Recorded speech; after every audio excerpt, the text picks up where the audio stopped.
আপনারা সবাই দেখতেছেন পুরো রোড বন্ধ। ঢাকা মাজার রোড বন্ধ, ঢাকামুখী রোড বন্ধ, দেখতে পাচ্ছেন।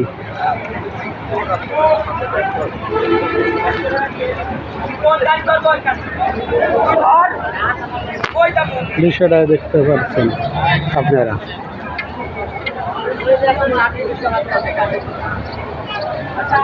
পুরা রোড বন্ধ।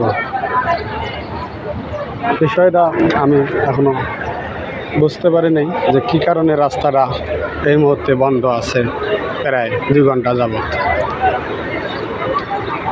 জাম ছেড়িয়ে গিয়েছেন এবং মাজার রোড থেকে প্রায় আমিন বাজার পার হয়ে গেছে। দেখতে পাচ্ছেন আপনারা সবাই দেখতে পাচ্ছেন। কেউ যাত্রীরা সবাই হাইটা যাচ্ছে।